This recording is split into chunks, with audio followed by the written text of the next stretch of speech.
premises of Christianity, it corroborates the only path. It would be the only path to heaven that had a documented series of evidence to corroborate this path or formula.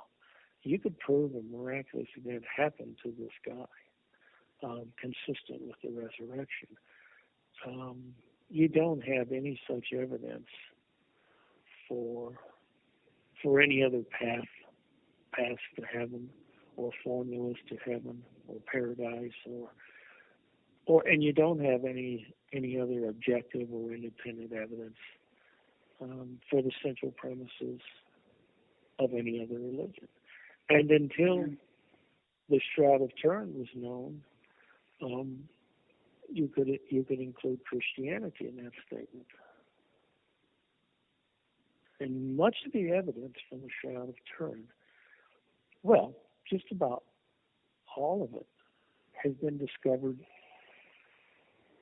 by accident or to the surprise of investigators. When the shroud was photographed in 1898, they weren't expecting to see a much more detailed, positive image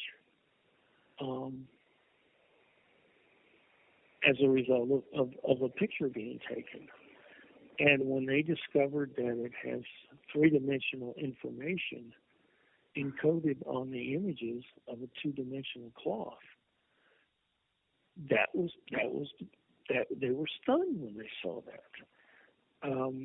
They were just doing routine computer imaging testing of observations made over 100 years ago, and that's when they realized, oh my gosh, it has three-dimensional image.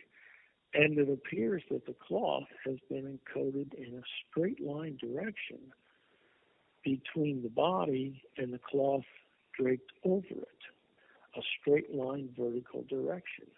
This isn't something you can paint or fake or encode.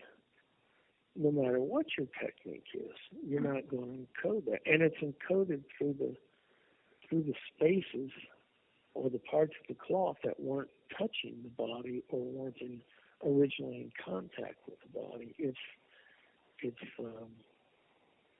Well, there's numerous unique features like this all over the cloth, and they have largely been discovered by accident.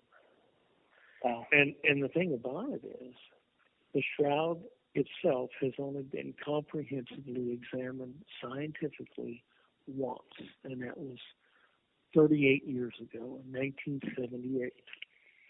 And if you examine the shroud at the atomic and the molecular levels, you could acquire more data and information from these two types of examinations than has ever been acquired before, and it would take years to compile and categorize all of the evidence. You could actually learn what every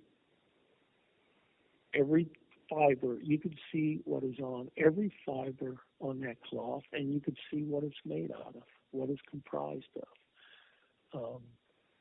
And there has to be tens of thousands of body image fibers all along both full-length images.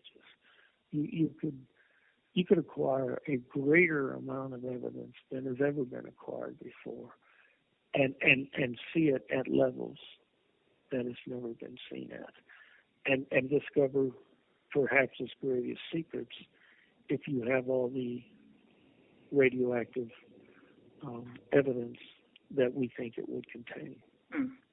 Okay. Well, Mark, I'm going to have to wrap this up. I've really enjoyed talking to you about this.